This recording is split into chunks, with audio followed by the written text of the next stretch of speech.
자, 107페이지입니다. 목적물의 멸실 1. 불가항력으로 멸실됐다. 전세권자가 책임 안 지겠죠. 그죠? 그럼 책임 안 지면 멸실된 범위에서 전세권은 소멸되고 전세권자는 전세금 반환을 뭐 할 수 있겠어요? 청구할 수 있겠죠. 넘겨보시면 일부 멸실도 마찬가지입니다. 일부가 멸실되면 멸실된 범위에서 전세금 반환을 청구하고 만약에 잔존 부분만으로는 목적을 달성할 수 없으면 소멸 통과하고 전세금 전부의 반환을 청구할 수 있겠죠. 근데 이번 전세권자의 규칙 사유로 목적물이 멸실됐어요. 일부든 전부든 까이겠죠. 전세금에서 까인다. 손해배다. 물론 남으면 뭐죠? 돈을 받고 모자라면 더 청구하겠죠. 그 다음에 13번 나와 있는데 한 가지만 잊지 않으시면 돼요. 용도에 따라서 위반해서 사용하면 소멸 청구당한다. 그 다음에 14번 전세권 소멸의 효과에서 동시 이행관계가 있다. 따라서 전세권자가 전세금을 못 받았다는 이유로 경매를 청구하려면 먼저 목적물을 반환해 줘야 된다. 그다음 우측에 보시면 2번에서 전세권에 뭐죠? 우선 변제권이 나오죠. 여기서 이제 경매에 대해서 한번 정리해 보자고요. 이 경매라는 게 복잡하면 한 가지 한도 없이 복잡하고 간단하면 아주 간단해요. 근데 실제로 우리가 여러분이 실무에 가셔도 이거 가지고 물건 분석하는 겁니다. 첫째는 권리의 소멸 여부를 판단해 봐야 되는데요. 세 가지만 잊지 않으시면 돼요. 첫째, 경매가 이루어지면 모든 저당권은 무조건 소멸한다. 무조건이죠. 그죠? 무조건. 뭐 돈을 받았든 안 받았든 무조건 소멸한다. 두 번째, 용익권의 소멸 여부죠. 여기서 말하는 용익권은 지상권, 지역권, 전세권, 대항력 있는 임차권까지 포함해서 최우선 순위 저당권과 비교한다. 최우선 순위 저당권보다 늦으면 무조건 소멸하고요. 빠르면 소멸되지 않는 게 원칙이고요. 누가 경매를 신청했는지는 고려하지 않아요. 항상 문제에서 누가 경매를 신청했다 이런 말이 나와요. 그런 건 그냥 지나가는 겁니다. 누가 경매를 신청했든지 간에 누구하고 비교합니까? 최우선순위 저당권과 비교한다. 세 번째, 유치권은 원칙적으로 경매가 되더라도 소멸되지 않는다. 이 세 가지입니다. 자, 이 세 가지를 판단해 봤더니요. 권리가 소멸이 안 돼요. 또 소멸이 되는 경우도 있어요. 여기서 첫 번째 여기서 조심할 것은 소멸이 안 되면 배당을 못 받아요. 소멸되는 권리만 배당을 받습니다. 왜 모든 저당권은 무조건 소멸되냐면 저당권의 궁극적 목적은 돈 받는 거잖아요. 그러니까 소멸이 돼야 뭘 받을 수 있어요? 배당. 돈을 받을 수 있으니까 무조건 소멸되고요. 또 왜 최우선 순위 저당권과 비교하냐면 모든 저당권이 무조건 뭐가 돼요? 소멸이 되기 때문에 저당권자 중 가장 빠른 저당권자에 비교해서 용익권의 소멸 여부를 판단하는 거죠. 그러니까 소멸이 안 돼서 배당을 못 받으면 누구한테 돈을 받습니까? 경락인으로부터 돈을 반환받게 된다. 자, 소멸되는데 이제 배당 순위인데 이 배당 순위도 조심할 것은 뭐냐면 뭐 근로자의 3개월 징금 이런 거 하지 마세요. 뭐 실행 이런 거 하지 마세요. 그냥 우리는 잊지 말 것은 뭐냐면 우선 변제권이 존재해야 배당 순위가 주어진다. 이게 가장 중요해요. 그러니까 우리 우선 변제권이라는 것은 우선에서 돈을 받는다는 말이 아니라 우열에 따라서 순서에 따라서 돈을 받는다는 말이니까 우선 변제권이 있다는 말은 배당 순위가 주어진다는 말이에요. 뭐가 있어야지만요?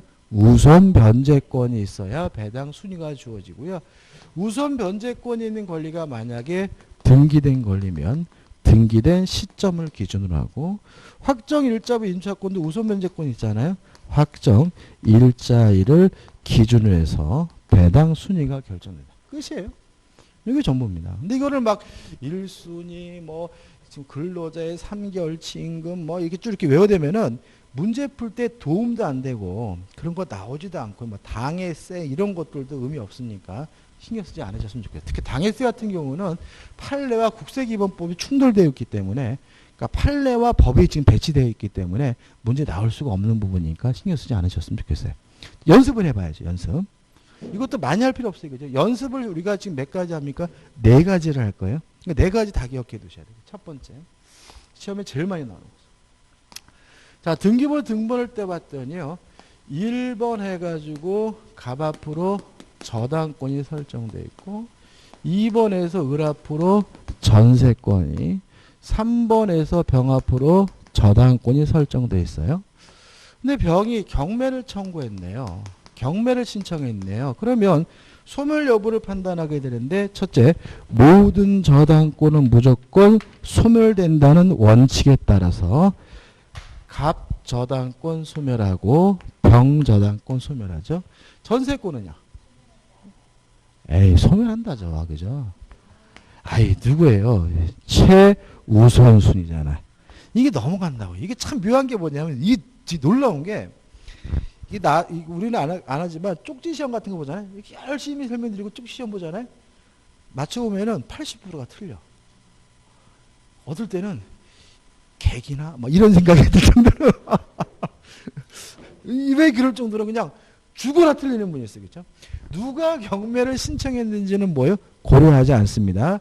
저당권자 중 가장 빠른 저당권과 비교하니까 무조건 소멸이 예외였어요. 자, 소멸됐으니까 뭘 받습니까? 배당을 받는데 셋 다 우선 변제권이 있고 등기된 권리니까 등기된 시점을 기준으로 해서 갑이 1순위, 을이 2순위, 병이 3순위로서 배당을 받는다. 가장 시험이 잘 나오죠.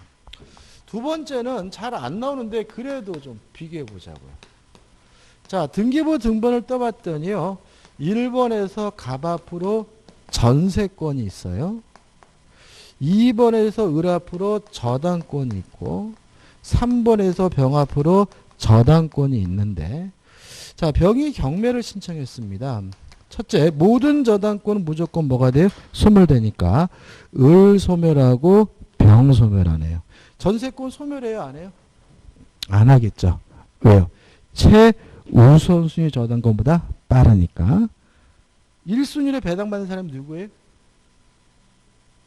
에이, 또예요. 그죠? 을이 1순위, 병이 2순위다. 소멸되는 권리만 배당을 받아요? 소멸이 안 되면 뭘 받지 않아요? 배당 받지 않아요? 이게 왜 시험에 나온다고요? 중요하거든요. 예를 들어 보세요. 5억짜리 부동산인데 전세권이 2억이 설정돼 있어요. 1번 같은 경우는 5억 다 써도 돼요. 경락인 입장에. 왜요? 다 소멸된다는 말은 깔끔한 물건. 이거는 얼마 써야 돼요? 3억만 써야 돼요. 얘가 소멸되지 않고 남는다는 말은 누구한테요? 나한테 돈 받을 사람이라고. 그잖아요. 그죠? 소멸 안 되면 그 사람 누구한테 돈 받는다고요? 나한테. 그러니까 얘한테 줄 돈을 빼고 얼마만 써야 돼요? 3억만 써요. 이게 기본인 거야. 이거 모르면 경매 딱 그냥 뭐 2억 날리고 집에서 쫓겨나는 거죠. 한순간에 뭐죠? 매덕이 왔다 갔다 하는 건데. 그죠? 이해되시죠? 그죠? 세 번째. 이것도 또 딴소리 하나 보죠. 자, 등기부 등본을 떠봤더니요. 1번에서 갑 앞으로 저당권이, 2번에서 을 앞으로 지상권이, 3번에서 병 앞으로 저당권이 설정되어 있어요. 자, 경매가 됐습니다. 첫째, 모든 저당권은 무조건 뭐가 돼요? 소멸되니까. 갑병은, 을은요? 소멸되겠죠. 왜요? 최우선순위 저당권보다 늦으니까. 무조건 소멸돼. 법정 지상권 하나라도 소멸돼요. 그죠? 자, 1순위 누굽니까? 갑. 2순위가 누구예요? 병이다. 그죠? 우선 면제권이 있어야 배당 순위가 주어진다. 아까 얘기했잖아요. 그죠? 지상권은 우선 면제권 없어요. 깔세라고 걔네들은 인정해 줄 일이 없다고. 그죠? 그러니까 얘는 받을 돈 있으면 3순위가 아니라 배당 순위가 없는 거예요. 일반 채권자로서 뭐예요? 안분, 배분 받을 수 있을 뿐 배당 순위 자체가 뭐 하잖아요? 주어지지 않아요. 그러니까 당해세가 중요한 게 아니라 우선 변제권이 존재해야 뭐가 주어진다고요? 배당 순위가 주어진다는 거 잊지 마시기 바랍니다. 그죠? 중요하죠. 이거는 주택임대차보호법의 90%죠. 보세요. 네 번째입니다. 갑 앞으로요. 저당권이 설정이 되어 있는 아파트예요. 주택이죠. 우리 임대하려고 보니까 요 앞에 채권액이 500만 원이에요. 큰 돈 아니죠? 그래서 을이 주택 임차권을 취득했는데 보증금이 얼마냐면 예를 들어서 2억이라고 할게요. 2억. 그리고 나서 이사 왔습니다. 인도받았고 동사무소 가서 주민등록 전입신고했어요. 확정일자를 받으려고 하니까 임대차 계약서 가져오래요. 계약서 가야 확정일자 해줍니다. 계약서 안 가지고 안 해주잖아요. 그죠? 그러니까 전입신고는 계약서부터 해줘요. 그죠? 그래서 깜빡 잊고 안 가져가서 나중에 확정일자 받아야지 하고 그냥 왔어요. 전입신고만 하고. 그런데 한 번 갔다가 빠꾸 나가니까 가기 싫잖아요. 며칠 지났는데 집주인이 병 앞에 저당권을 설정하고 돈을 빌렸는데 10억이에요. 그래서 깜짝 놀라가지고 을이 부랴부랴 동사무소 가서 확정일자를 받았어요. 근데 병이 돈을 못 받았다고 경매를 신청했네요. 첫째, 모든 저당권은 무조건 소멸됩니다. 갑 소멸하고 병 소멸하겠죠. 주택 임차권 소멸해요, 안 해요? 소멸하겠죠. 왜요?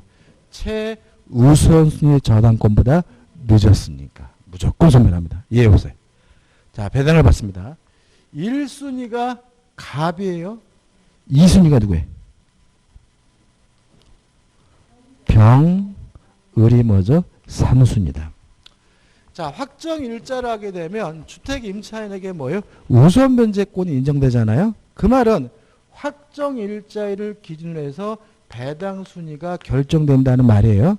그래서 우리가 주택 임차권자는 대항 요건을 취득하고 확정일자라면 우선 변제권이 있다라는 말은 배당 순위가 확정일자일을 기준으로 해서 뭐죠?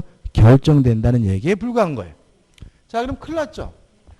자, 지금 얘가 받고 남는 게 있으면 병이 받고 남는 게 있으면 을이 받겠는데 있겠습니까? 없죠.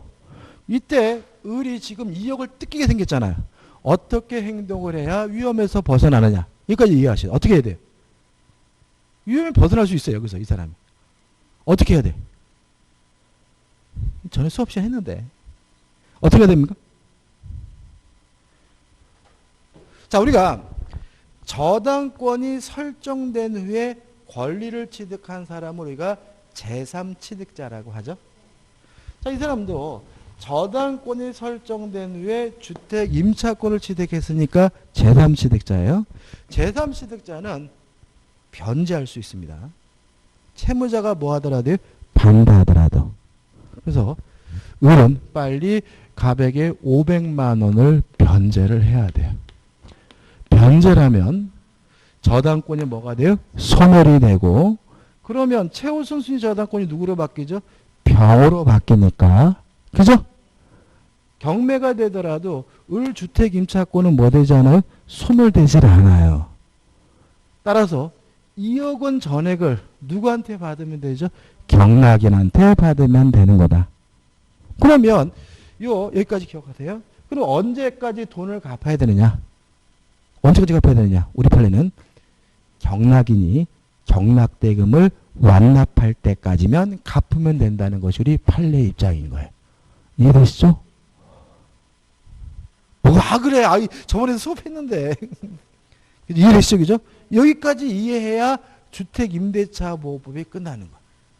이해되시죠? 그죠? 자, 여기까지입니다. 그러면 경매가 끝난 거예요. 간단하죠? 그러니까 우리가 복잡하게 기억하는 것이 아니라 간단하게 확실하게 개념을 정리한 다음에 뭐 하는 거예요? 연습을 하는 거지. 이거는 막 깨알같이 이것저것 막 잔뜩 기억한다 해서 문제를 푸는 것도 아니고 이해하는 것도 아니니까 주의하시면 끝이에요. 그 다음에 우측 하단의 일부 전세권자는 아까 전에 설명드렸고 그 다음에 3번 부속물 수거권과 뭐가 나오냐면 매수 청구권이 나와요. 자, 이것도 좀 정리를 해보자고요. 자, 일단 넘겨보시면 전세권자는 필요비는 청구할 수 없죠. 뭐만 청구할 수 있습니까? 유익비는 청구할 수 있고 조심할 것은 유익비에 관한 민법 규정은 임의 규정이에요. 특약으로 뭐 할 수 있죠? 배제할 수 있어요. 자, 그럼 이렇게 되는 겁니다. 전세권자가 살면서 뭔가를 부속을 시켰어요. 그러면 이것이 원칙에 따라서 부합이 될 수도 있고요. 부합이 안 될 수도 있는 거죠. 그죠? 근데 만약에 부합이 됐다면 누구 거예요? 건물 거, 건물주인. 전세권 설정자 거죠. 이때는 뭐로 가냐면 유익비 상한 청구권 문제로 가는 거죠. 유익비 상한 청구권에 관한 민법 규정은 임의 규정이기 때문에 특약으로 뭐 할 수 있습니까? 배제할 수 있습니다. 근데 만약에 구조상 이용상 독립성이 있다는 이유로 부합이 안 됐고요. 만약에 전세권 설정자로부터 부속시킬 당시에 동의를 받았거나 또는 매수해서 부속을 시켰다면 이때는 뭘 청구할 수 있습니까? 부속물 매수를 청구할 수가 있는데 이 부속물 매수 청구권은 형성권이기 때문에요. 전세권 설정자가 거부하지 못하고요. 강행 규정이기 때문에 특약으로도 뭐 할 수 없습니까? 배제할 수 없어요. 자, 여기서 좀 조심할 것은 뭐냐면 건물 전세권자가 부속물 매수를 청구하려면 부속시킨 물건이 부합되지 않아야 된다는 거 항상 유의하셔야 돼요. 부합됐다면 뭐로 갑니까? 유익비 상한 청구권으로 가는 거예요. 이해되시죠? 여기서 잘 내요. 그러니까 이게 그냥 한번 생각해 보세요. 자, 갑이 소유하고 있는 1층 건물을 전세권자가 사용 수익하고 있는데 우리 갑한테 가서 요 1층으로 증축합시다라고 하길래 갑이 나 돈 없으니까 당신이 돈 있으면 하셔라고 동의를 해줬어요. 그래서 우리 자기 돈으로 2층으로 뭐 하는 거죠? 증축을 하는 거죠. 근데 갑이 가만 생각을 해보니까 아 이놈이 나중에 내 돈으로 내가 지었으니 2층은 내 거다라고 우길 것 같아요. 그래서 을이 갑을 다시 불러가지고 각서를 받았어요. 어떤 각서를 받았냐면 2층에 대한 모든 권리를 주장하지 않겠다, 포기하지 않겠다라는 각서를 받았어요. 이해되시죠? 그래가지고 어떻게 해요? 2층으로 증축을 한 거죠. 근데 역시나 전세권이 종료가 되니까 을이 지 거라고 우겨요. 어떻게 되느냐? 만약에 2층이 원칙에 따라서 부합이 됐다면 이때 을은 갑에게 뭘 청구해야 돼? 유익비 상한을 청구하게 되는데 각서가 유효합니다. 왜냐하면 유익비가 관한 민법 규정은 임의 규정이기 때문에 특약으로서 뭐 할 수 있어요? 배제할 수 있어요. 따라서 을은 각서 때문에 갑에게 아무것도 청구할 수가 없습니다. 근데 만약 을이 2층으로 증축한 부분이 구조상, 용상, 독립성이 있다는 이유로 부합되지 않았어요. 근데 전세권 설정자로부터 뭘 받았어요? 동의를 받았으니까 이때는 을은 갑에게 부속물 매수를 청구하게 되는데 이때는 각서가 무효입니다. 왜냐하면 부속물 매수 청구를 하는 민법 규정은 강행 규정이기 때문에 특약으로서 뭐 할 수 없어요? 배제할 수 없고요. 따라서 을은 각서에도 불구하고 갑에게 부속물 매수를 청구할 수가 있습니다. 이해되시죠? 그죠? 그러니까 이런 겁니다. 갑의 입장에서는요. 이게 독립성이 있는지 없는지 판단할 때 가장 중요한 것은 뭐냐면 출구의 독립이에요. 만약에 2층을 1층을 통해서 올라가게 되면 독립성이 없는 것으로 봐요. 근데 만약에 2층에 별도의 출구가 따로 마련되어 있다면 독립성이 있는 것으로 봐요. 그래서 만약에 갑의 입장에서는 이거 각서 받았다라고 안심할 문제가 아니라 가서 뭐죠? 지켜 서 있어야 돼. 어떻게 해요? 출구를 안으로 뽑도록. 이해되시죠? 근데 오히려 집주인들은 밖으로 뽑으라고 주장하는 경우가 있어요. 왜요? 자기 집 망가진다고. 안으로 뽑으면 또 국물 내야 되잖아요. 그죠? 조심하셔야 되죠? 그 다음에 을의 입장에서는 각서 써달라 그러면 깔끔하게 써줘도 돼요. 다만 출구만 뭐죠? 밖으로 뽑으면 돼. 몰래라도. 그러면 뭐예요? 부속물 매수요건이니까 각서가 뭐죠? 무효가 돼. 이해되시죠? 자, 그럼 마지막 하나 볼게요. 근데 만약 을이 무단으로 증축을 했어요. 여기까지 이해하시면 되는데 이때 무단으로 허락도 없이 부합시키는 게 을에게 유리해요? 부합 안 시키는 게 을에게 유리해요? 부합시키는 게 유리한 거예요. 자, 왜냐하면 부합이 안 됐다는 이유로 부속물 매수를 청구하려면 전세권 설정자로부터 돈을 받든지 매수를 해야 되잖아요. 그러면 무단으로 증축한 경우에는 이쪽으로 올 수가 없는 거예요. 근데 유익비는 동의받을 필요 없어요. 유익비는 뭐 받을 필요 없어요? 동의. 이것도 시험이 잘 나와요. 다시 말하면 유익비 상한을 청구하기 위해서 뭐 받을 필요 없어요? 동의받을 필요가 없거든요. 그래서 만약에 무단으로 증축하는 경우라면 을의 입장에서 뭐죠? 부합시키는 게 더 유리하다. 그러면 뭘 청구할 수 있어요? 유익비 상한을 청구할 수가 있습니까? 여기까지 이해하면 이제 뭐가 끝나는 거죠? 전세권이 끝나는 거죠. 여기까지고요. 다음 주에 이제 어디로 갑니까? 담보물권으로 갑니다. 그래서 아마 다음 주에 담보물권 다 끝나고 아마 계약법도 좀 들어갈 것 같아요. 그죠? 자, 오늘 수고 많으셨습니다. 고맙습니다.